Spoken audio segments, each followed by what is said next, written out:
도돌이 썰툰.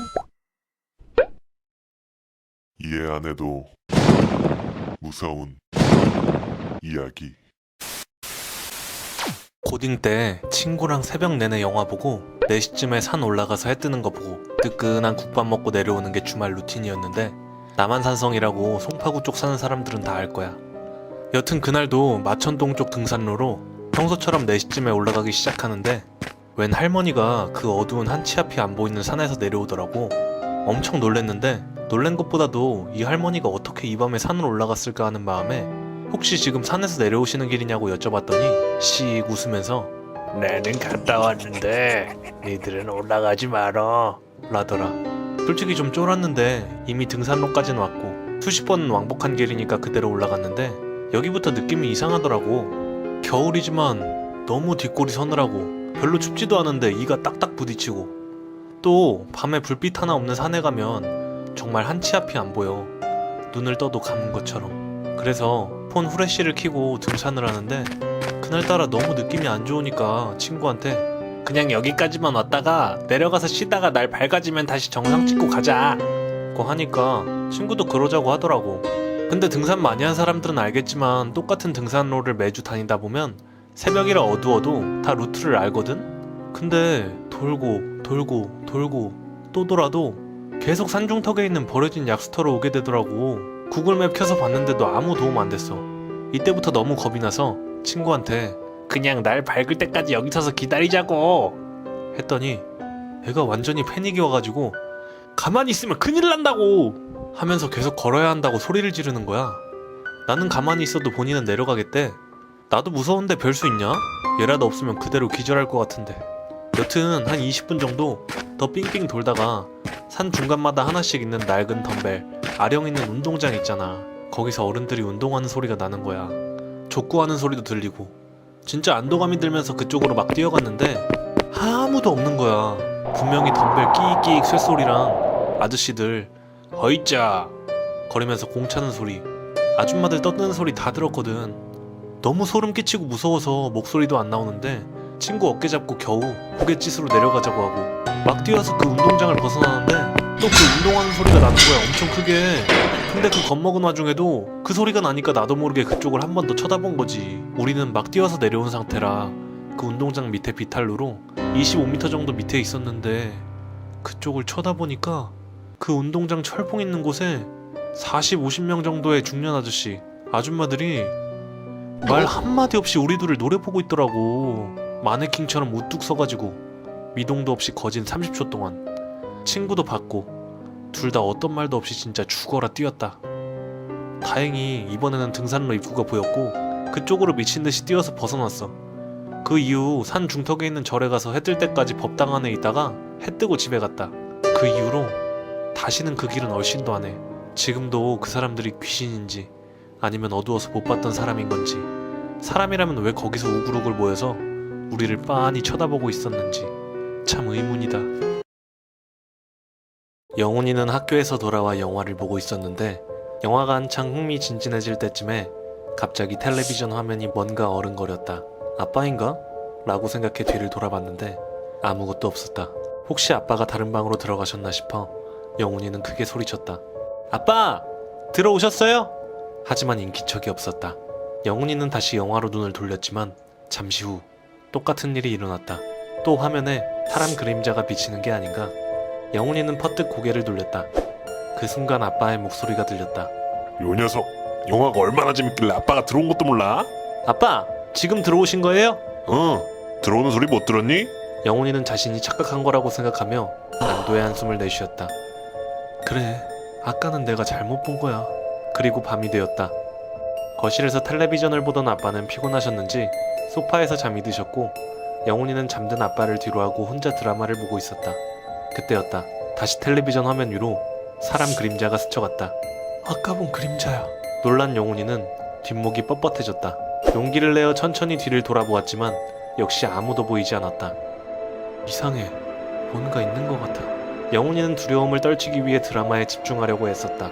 하지만 누군가 자기를 보고 있다는 느낌에 도무지 집중이 되지 않았다. 영훈이는 침을 한번 꿀꺽 삼키고 다시 주변을 빙 둘러보았다. 살짝 열린 방문 틈 사이로 누군가가 보고 있지 않은가. 영훈이를 보고 있는 사람은 바로 영훈이의 아빠였다. 어떻게 이런 일이? 아빠는 지금 내 뒤에 누워 계신데 저기서 날 보는 사람 대체 누구지? 놀란 영훈이는 잠든 아빠를 흔들어 깨웠지만 깊은 잠에 빠진 아빠는 깨어날 생각을 하지 않았다. 그러다 지친 영훈은 다시 고개를 들었을 때 아빠를 닮은 의문의 형체가 사라진 후였다.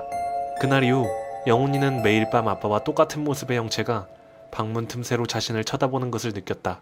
너무 무서웠지만 어떻게 설명해야 할지 몰라 아빠에게는 아무 말도 할 수가 없었다. 며칠 후 영훈이 아빠가 갑작스레 심장마비를 일으켜 병원에 실려갔다.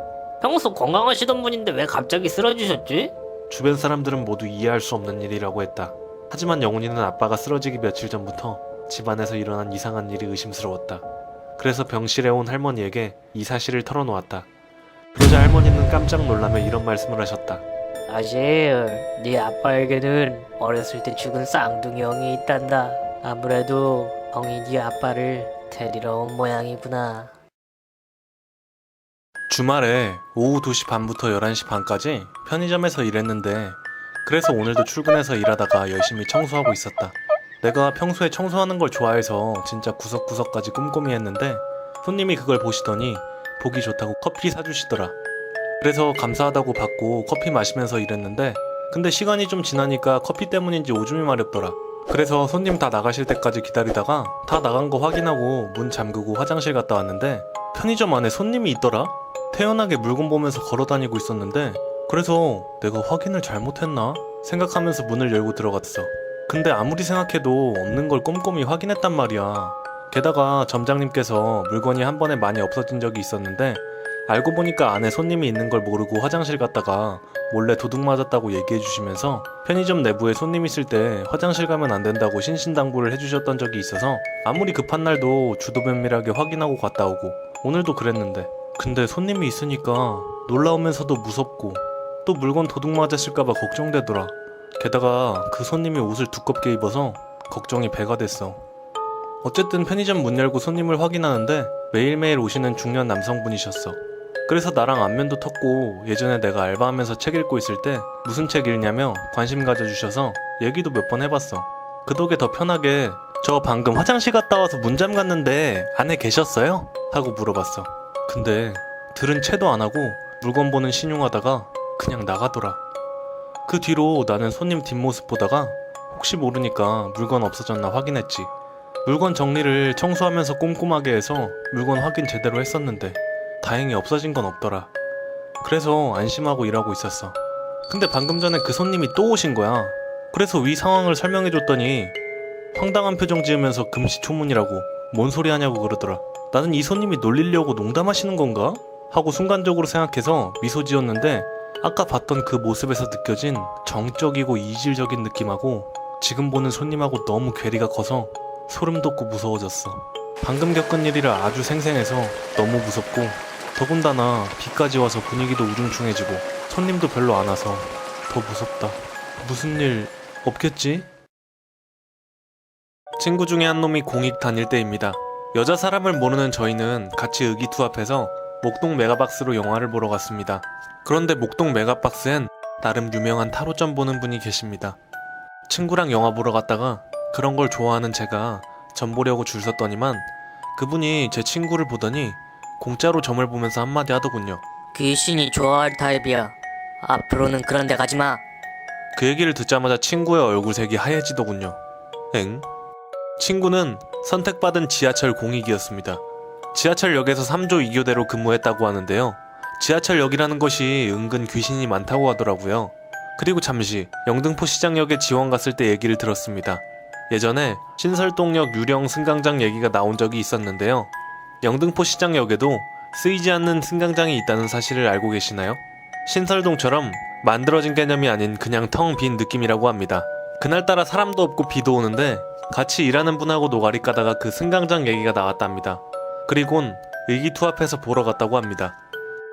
여차저차해서 내려가서 그 승강장으로 통하는 문을 열었는데 빛이 아무것도 없어서 엄청 깜깜하더랍니다.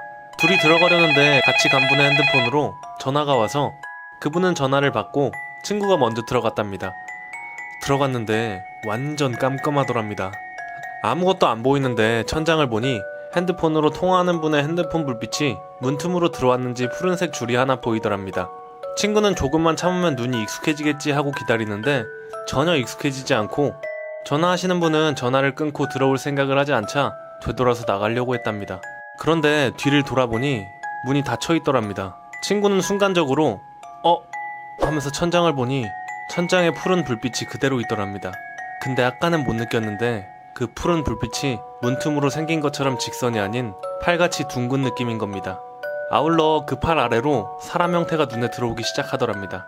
친구는 소리를 지르고 뒤도 안 돌아보고 나왔다고 합니다.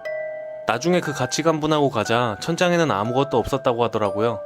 나중에 들으니 신안산선 환승시설로 만들었는데 방치되는 공간이라고 합니다. 하지만 그렇게 사람이 사용하지 않고 지하에 그런 큰 공간이 있으면 무엇인가 다른 존재를 모으는 공간이 된다고 하더군요. 어쨌든 한동안 그 친구는 영등포 시장역을 안 갔답니다. 나는 23살 남자로 부모님과 함께 살면서 간병인 일을 하고 있습니다. 아버지는 52살, 어머니는 44살, 동생은 18살, 가족 넷이서 같이 살고 있습니다. 동생은 이번 봄부터 취직을 위해 자취하러 나갈 예정이었지만요. 그날 역시 저녁을 먹은 뒤 거실에서 부모님이랑 함께 TV를 보고 있었습니다. 동생 방은 어디다 잡아주실 거예요? 라던가 혼자 살으면 이것저것 준비할 게 많을 텐데 같은 이야기를 나누면서 동생은 자기 방에서 취직 관련해서 뭘 알아보고 있었습니다. 갑자기 TV에 노이즈가 꼈습니다. 하지만 금세 멀쩡해졌기에 신경 쓰지 않고 계속 TV를 보며 입을 열었습니다. 그리고 말인데 문득 부모님에게 시선을 돌렸습니다. 그제야 나는 이상한 일이 일어났음을 깨달았습니다. 부모님은 입을 반쯤 벌린 채 깜짝 놀란 것처럼 눈을 부릅뜨고 TV를 바라보고 있었습니다. 왜 그래 다들? 나는 이제껏 본 적 없는 부모님의 표정에 놀라 물었습니다.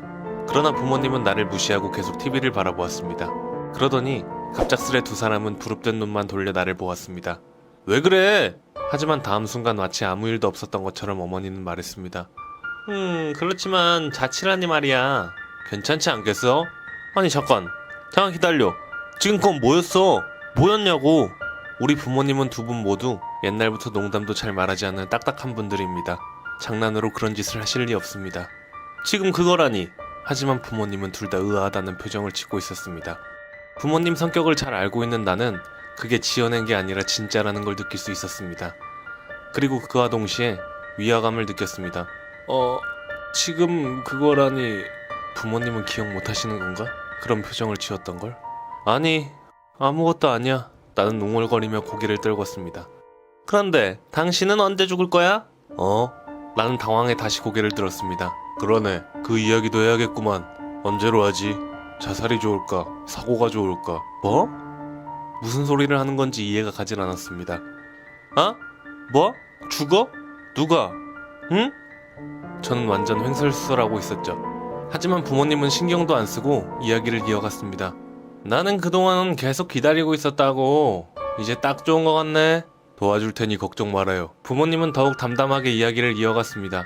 목을 매달면 뒤처리가 어렵다느니, 수면제가 좋다느니, 뛰어내리다 도중에 기절하면 아프지 않다느니, 마치 그걸 다 체험해보기라도 했다는 듯이요. 그런 이야기를 나누면서 뭐가 재미있는 건지 하하호호 웃기까지 했습니다. 잠깐만.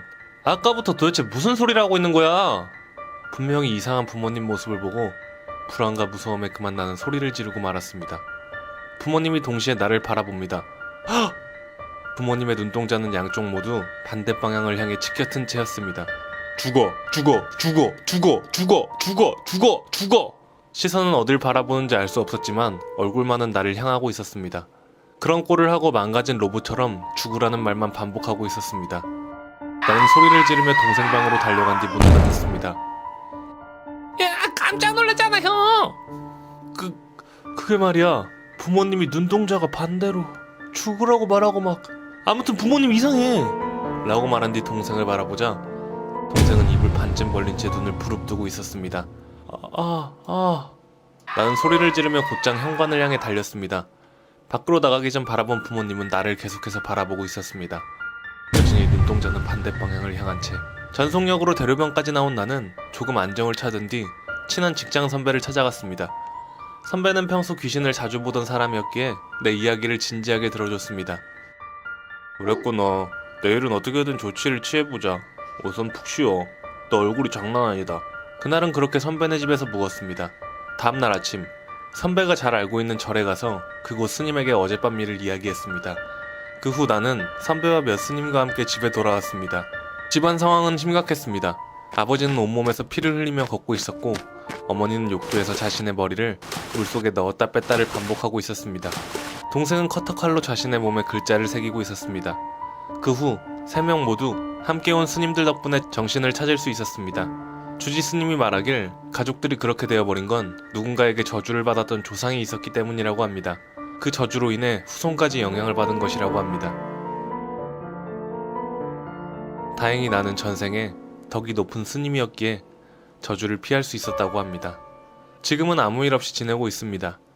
다만 아버지와 동생 몸에는 아직도 상처가 남아있어 같이 목욕이라도 가면 늘 우울해지네요.